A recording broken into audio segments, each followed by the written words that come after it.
Live from, yes, you can tell, our hotel room after a wild, wacky, and just wonderful Chicago street race, year number 2. It is another edition of Post Race Conversation. He is Mr. Steven Stumpf. I am Mr. Bryan Nolen. What an absolute crazy race, and especially that crazy ending.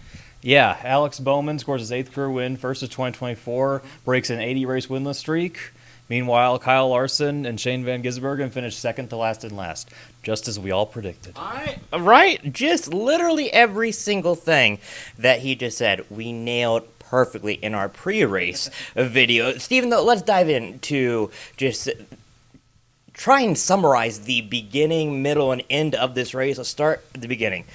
Great, gorgeous day, and then we see up there the clouds are rolling in, and then the rain came, and the rain came, and the rain came. It wasn't until at the end of stage 1 that the really heavy stuff fell, but when it did, oh boy. Oh yeah, and it was definitely frustrating because looking at the forecast heading into this week, it was like, it's going to be fine, and then suddenly, a couple hours before, clouds roll in, rain showing up on the radar, and unfortunately, we weren't able to get all 75 laps in. Yeah, but I think the biggest storyline was SVG, and unfortunately SVG got taken out at the end of stage 1, kind of when they were going from back and forth on, is it going to really hit, is it not going to hit? Unfortunately for SVG, he got into a just an unfortunate incident with the 14 car of Chase Briscoe. The dominant car was out at the end, or should I say at the start of the second stage after he won stage number 1. Yeah, definitely a tough break for him, especially, considering he was probably the favorite. And what kind of sucked about it for him, at least, is Briscoe kind of lost control into turn 6. SVG barely got clipped, but while there was a tire barrier in turn 6, SVG, when he hit the wall, he hit it just beyond the tires. He hit the concrete instead. So that was basically a KO hit. Had he hit the tires, he probably would have been able to keep going. Now, after a lengthy delay, we all knew that it was going to be rain shortened. NASCAR announced, I think it was at the start of stage 2, that there would be once it hit 8:20 p.m. Central Time, they would go 2 laps to go.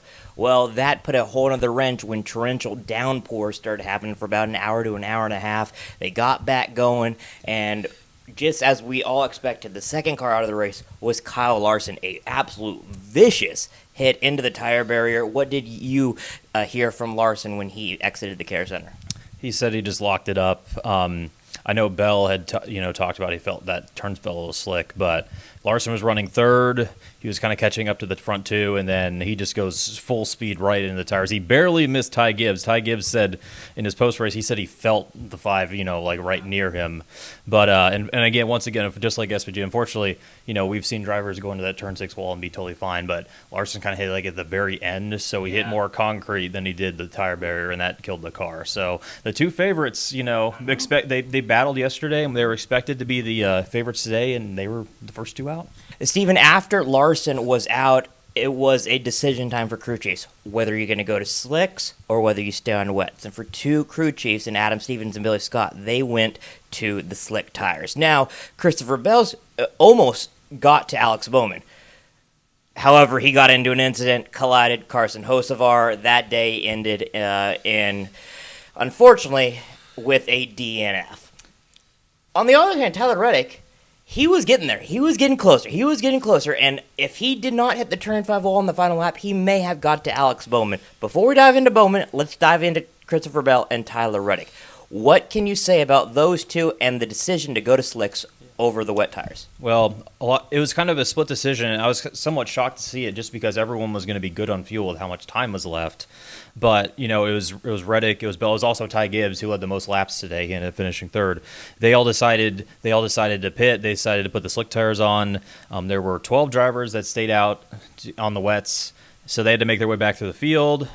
But, they were making slow progress at first, but as the track continued to dry, at the very end, the 5-lap shootout, they were continuing to make some more ground. But unfortunately for Bell, there was just a gaggle of cars kind of running from 4th through 6th. he, Truex, Stenhouse, Hocevar, they all got together, and aside from Stenhouse, who finished 6th, it kind of ruined all their days. Bell was out of the race; he finished 37th. Truex went from 4th to 33rd, and Hocevar went from 7th to 24th. So that pretty much ended. That pretty much ended all their days. Meanwhile, Reic and Gibbs, at the end, they were hard charging fast. They just ran out of laps though, and like as Tyler said, maybe had he not made that mistake in turn 5, he could have been there. But I guess we'll never know. Unfortunately, I guess we will never know. What we do know, though, Alex Bowman breaks an 80-race winless streak really fast. Steven, how huge was this? Very huge. His contract's through 2026, but obviously, whether it's on Twitter or other fans and rumors and so on, there's definitely been the pressure on him because his last win was at Las Vegas in 2022. It's been a long time, especially after he won 4 races in 2021. But there's a lot of kind of growing struggles with the team. Like for example, Bowman got a concussion at Texas. He broke his back in a dirt racing crash last year in April, and kind of like as we saw Denny Hamlin 10 years ago, it's just sometimes a very, very long climb to get in getting back to that. So, but he's I believe he's tied for the most top 10s for this year. If he's second for Tyler Reddick. But I think the 48 team is back. They made the right calls, and they held off the much faster cars when it mattered. For all the latest, Frontstretch.com will have it for you. You had a great article on Joey Hand, 4th place. What an absolute great result for the road course racer that had a one-off in the sports car, or should I say in the number 60 RFK Build Submarines car. Great run for him. A lot of interesting discussions after the race. Chase Elliott, Daniel Suarez had a discussion after the race. I talked with Suarez, as well as a couple crew chiefs and Billy Scott, as well as Adam Stevens. Check that out on our YouTube channel, youtube.com/Frontstretch. Once again, youtube.com/Frontstretch. For Steven Stumpf, I am Bryan Timothy. A bad reporter, Nolen, apparently as one of the comments on YouTube says, I am Bryan Timothy Dale Nolen. We'll talk with you, hopefully, at a racetrack, not in a hotel room. But for now, it is on to Pocono. Yes. And hopefully the rain stays away. NBC started 4 races ago, and all 4 Cup races have had rain. So fingers crossed for Pocono and that everything will be fine there. I don't even want to look at the forecast, but that's for a different day. For Steven, I'm Bryan. We out. This is Custom Patch Hats. But what makes us custom? Well, that actually begins with you. We're just bringing your unique vision to life. No knockoffs, no lookalikes. Your design is one of a kind. We know hats, we know design, and we know quality. The proof? It's in our production. Hand-stitched with precision and care, with brands you know and trust.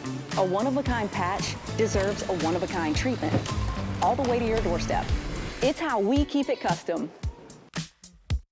Steven Stumpf of Frontstretch.com here. Come back for more great racing videos, and if you like us, don't forget to hit that subscribe button.